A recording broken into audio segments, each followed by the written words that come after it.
Hello friends, last class में हमने देखा था प्रोकैरियोटिक कोशिका और यूकैरियोटिक कोशिका में क्या डिफरेंसेस है। आज की क्लास में हम स्टडी करने जा रहे हैं एक कोशिकीय जीव यानी यूनिसेल्युलर ऑर्गेनिज्म क्या होते हैं और बहुकोशिकीय जीव मल्टी सेल्युलर ऑर्गेनिज्म क्या होते हैं। बात करते हैं एक कोशिकीय जीव यानी यूनिसेल्युलर ऑर्गेनिज्म की। नाम से ही स्पष्ट है, एक कोशिकीय जीव जिसमें एक कोशिका हो, ऐसा जीव जो एक कोशिका से मिलकर बना हुआ हो। अगर एग्जाम्पल की बात करें तो amoeba, paramecium, Euglena, yeast, bacteria, ये सभी की सभी एक कोशिकीय जीव के एग्जाम्पल हैं। क्यों? क्योंकि ये सभी एक सिंगल सेल से मिलकर बने हुए होते हैं। एग्जाम्पल के तौर पर हम अमीबा की स्ट्रक्चर को देख लेते हैं। ये है अमीबा की स्ट्रक्चर, ऐसा हम मान सकते हैं। इसमें हम देखते हैं बीच बीच में कुछ द्रव्य पदार्थ भरे हुए होते हैं। यहाँ कहीं केंद्रक होता है जिसे आप न्यूक्लियस कहते हैं। यहाँ ये फूड वैक्यूल होता है जो भोजन को अपने अंदर स्टोर करके रखता है। अमीबा को चलाने के लिए स्यूडोपोडिया की आवश्यकता होती है। किसकी? स्यूडोपोडिया। तो आप देखते हो यहाँ कहीं से ओपनिंग होती है, खाना अंदर जाता है, यहाँ स्टोर होता है फूड वैक्यूल में, इसी के अंदर डाइजेस्ट होता है और इसी के अंदर से यहाँ कहीं ओपनिंग होने पर बाहर निकल जाता है। तो कुल मिलाके खाने को अंदर लेना, डाइजेस्ट करना, स्टोर करना, मल का त्याग करना, ये सभी प्रोसेसिंग इस एक कोशिका के जरिए कंप्लीट हो रही है। यानी अमीबा एक कोशिकीय जीव है। इसी तरह से यूग्लिना, पैरामीशियम, यीस्ट और बैक्टीरिया भी एक कोशिकीय जीव के अंतर्गत आते हैं। आगे हम बात करते हैं बहुकोशिकीय जीव क्या है। मल्टी सेल्युलर ऑर्गेनिज्म, नाम से ही पता चल रहा है मल्टी सेल्युलर यानी बहुत सारी कोशिकाओं से मिलकर जो जीव बना हुआ होता है। जैसा कि आप जानते हैं कोई भी ऑर्गेनिज्म है, हम ह्यूमंस हैं, उनकी संरचना का निर्माण किस प्रकार होता है। कोशिका, कोशिका मिलकर के ऊतक, ऊतक मिलकर के अंग, अंग मिलकर के अंग तंत्र और अंग तंत्र मिलकर के पूरे शरीर का निर्माण करते हैं। तो सेल मिलकर के टिश्यूज बनाते हैं, टिश्यूज मिलकर के ऑर्गेन बनाते हैं, ऑर्गेन मिलकर के ऑर्गेन सिस्टम यानी तंत्र बनाते हैं और ये तंत्र मिलकर के पूरे ऑर्गेनिज्म का निर्माण करते हैं। इसका मतलब बहुत सारी सेल्स मिलकर के टिश्यूज का निर्माण करती हैं। यानी कि सेल्स अपना वर्क करती हैं, टिश्यूज अपना वर्क करते हैं, ऑर्गेन्स अपना वर्क करती हैं, सिस्टम अपना वर्क करते हैं। सभी को अपने अपने काम डिवाइड रहते हैं। कौन सी सेल क्या काम करेगी, अलग अलग सेल्स के अलग अलग काम डिवाइड रहते हैं। यही रीजन है कि बहुकोशिकीय जीव के अंदर श्रम विभाजन को पढ़ा जाता है। श्रम विभाजन, डिवीजन ऑफ लेबर किसके अंतर्गत आता है? एक कोशिकीय जीव और बहुकोशिकीय जीव। तो हम बता सकते हैं डिवीजन ऑफ लेबर, श्रम विभाजन आता है बहुकोशिकीय जीव के अंतर्गत। अब ये डिवीजन ऑफ लेबर है क्या, श्रम विभाजन है क्या, इसे एक एग्जाम्पल के थ्रू हम समझने का प्रयास करते हैं। फॉर एग्जाम्पल, हम घर में रहते हैं, घर में हमारे साथ हमारे मम्मी पापा भाई बहन सब रहते हैं। अब ऐसा तो नहीं है कि घर का सारा काम हमारी मम्मी अकेले करें। इस तरह से तो उनके ऊपर घर के सारे काम का बर्डन आ जाएगा, ना तो वो काम इजीली हो पाएगा और ना ही फास्ट हो पाएगा। इसीलिए क्या होता है कि घर के सभी सदस्य अपना अपना काम डिवाइड कर लेते हैं। तो उससे क्या होगा, काम इजी भी हो जाएगा और फास्ट भी हो जाएगा।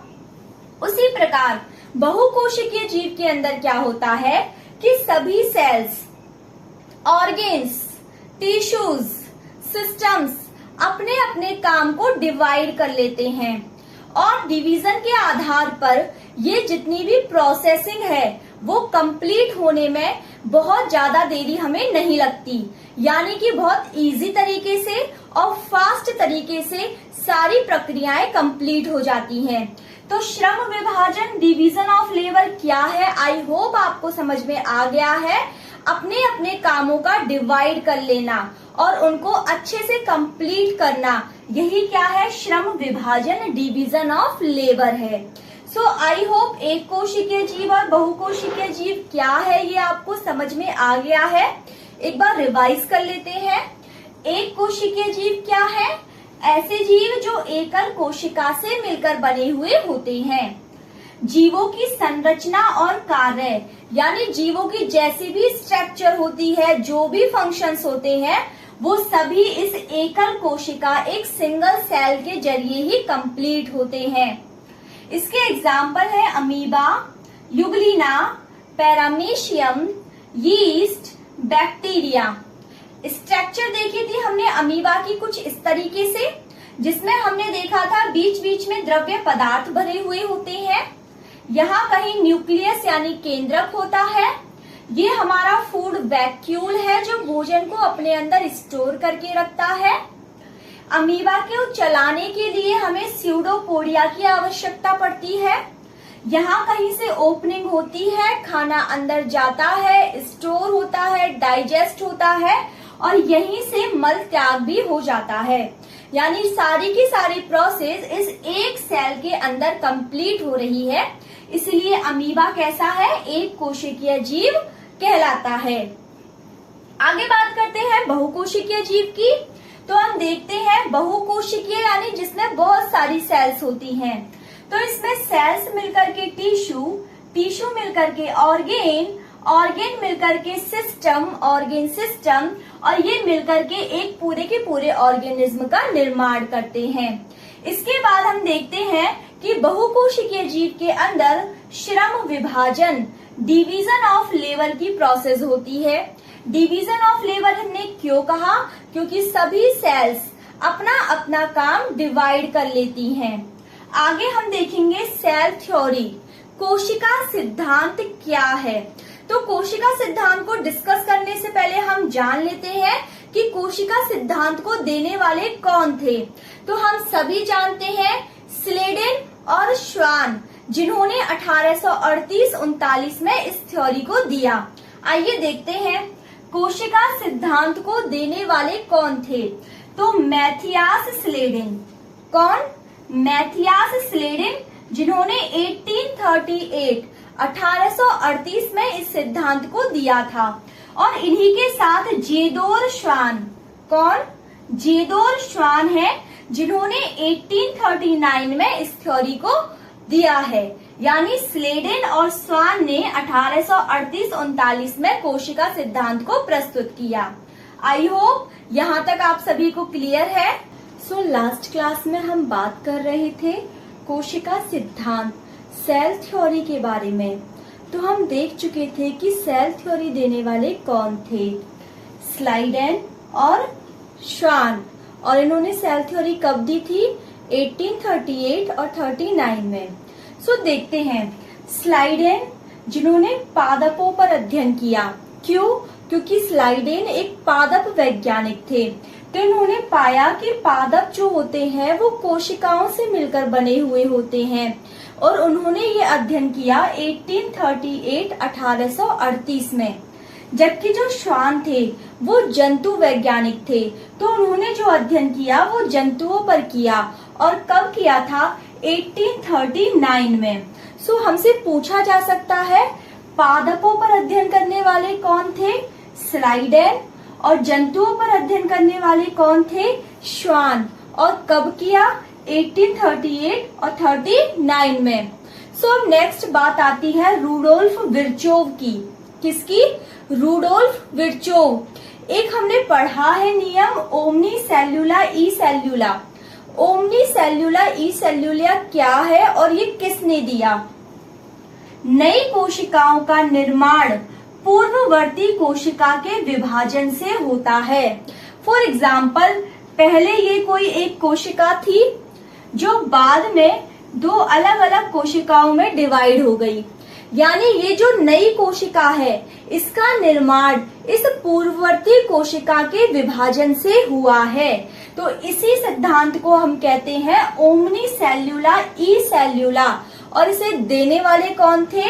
रूडोल्फ विर्चोव। सो ये बहुत फेमस है, बहुत ही पूछा जाता है एग्जाम्स के अंदर। ओमनी सेल्यूला ई सेल्यूला किसने दिया? रूडोल्फ विर्चोव ने। और ये सिद्धांत क्या कहता है? नई कोशिकाओं का निर्माण पूर्ववर्ती कोशिकाओं के विभाजन से होता है। आई होप क्लियर है। आगे अब हम देखते हैं सेल थ्योरी।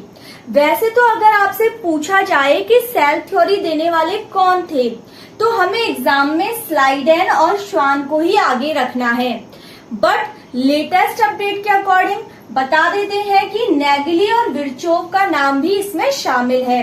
तो टोटल 4 साइंटिस्ट हैं जो कोशिका सिद्धांत में शामिल है: स्लाइडेन, श्वान, रूडोल्फ विर्चोव और नेगेली। लेकिन अगर एग्जाम में पर्टिकुलर पूछा जाए तो हमें स्लाइडेन और श्वान ही करना है। ओके, सो सेल थ्योरी क्या कहती है? सेल थ्योरी कहती है कि सभी जीव कोशिका व उनके उत्पादों से मिलकर बने हुए होते हैं। उत्पादों का मतलब है कोशिका द्रव्य। ओके, तो जितने भी सजीव हैं वो सभी कोशिका और कोशिका के उत्पादों यानी कोशिका द्रव्य से मिलकर बने हुए होते हैं। नेक्स्ट पॉइंट है नवीन कोशिकाओं का निर्माण पूर्ववर्ती कोशिकाओं के विभाजन से होता है। वही ओमनी सेल्यूला ई सेल्यूला आ गया।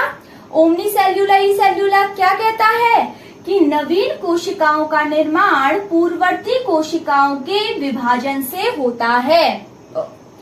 नेक्स्ट देखते हैं, सेल जीव की मूलभूत संरचनात्मक, क्रियात्मक या कार्यात्मक इकाई होती है। क्या है? कोशिका सजीव की संरचनात्मक, मूलभूत, क्रियात्मक और कार्यात्मक इकाई होती है। नेक्स्ट पॉइंट देखते हैं, कोशिका जीव के आनुवांशिक गुण निहित होते हैं, यानी जो सेल होती है वो जेनेटिक मटेरियल का काम करता है। इसमें आनुवांशिक गुण निहित होते हैं, जेनेटिक मटेरियल का काम करता है कौन? कोशिका। नेक्स्ट एंड लास्ट पॉइंट, पीढ़ी दर पीढ़ी जीवन की कंटिन्यूटी को बनाने के लिए किसकी आवश्यकता होती है? कोशिका की। पीढ़ी दर पीढ़ी लगातार जीवन को बनाए रखने के लिए, कंटिन्यूटी बनाए रखने के लिए हमें कोशिका की आवश्यकता होती है। तो सेल थ्योरी जो दी थी वो स्लाइडेन और श्वान है। स्लाइडेन ने 1838 में दी थी। स्लाइडेन एक पादप वैज्ञानिक थे। इन्होंने पादपों पर खोज की और पाया कि जितने भी पादप है वो सभी कोशिकाओं से मिलकर बने होते हैं। इसी के जस्ट बाद श्वान आए, जिन्होंने 1839 में जंतुओं पर अध्ययन किया, क्योंकि श्वान जंतु वैज्ञानिक थे। इन्होंने देखा कि जंतु भी पादपों की तरह कोशिकाओं से मिलकर बने हुए होते हैं। इसके बाद एक नियम आया जो कि रूडोल्फ विर्चोव ने दिया था, वो था ओमनी सेल्यूला ई सेल्यूला, जो कि एग्जाम में काफी पूछा जाता है। ये कहता है कि पूर्ववर्ती कोशिकाओं के विभाजन से नवीन कोशिकाओं का निर्माण होता है। इसके बाद हम सेल थ्योरी पढ़ते हैं। बेसिकली 4 साइंटिस्ट हैं जो सेल थ्योरी में पार्टिसिपेट करते हैं: स्लाइडेन, श्वान, रूडोल्फ विर्चोव और नेगेली। बट लेटेस्ट अपडेट के अकॉर्डिंग हम नेगेली को स्टडी कर सकते हैं, लेकिन एग्जाम के पॉइंट ऑफ व्यू से हमें स्लाइडेन और श्वान को ही स्टडी करना है। इसके बाद हम सेल थ्योरी के 5 मेन पॉइंट को डिस्कस करते हैं। क्या कहते हैं कि जितने भी सजीव होते हैं, जितने भी जीव होते हैं, वो सभी कोशिका से या फिर कोशिका के उत्पाद यानी कोशिका द्रव्य से मिलकर बने हुए होते हैं। पूर्ववर्ती कोशिकाओं के विभाजन से नवीन कोशिका का निर्माण होता है, यानी ओमनी सेल्यूला ई सेल्यूला यहाँ पर आ जाता है। नेक्स्ट कहता है कि जो कोशिका है वो सजीव की मूलभूत इकाई है, संरचनात्मक इकाई है, क्रियात्मक इकाई है, कार्यात्मक इकाई है। कौन? कोशिका।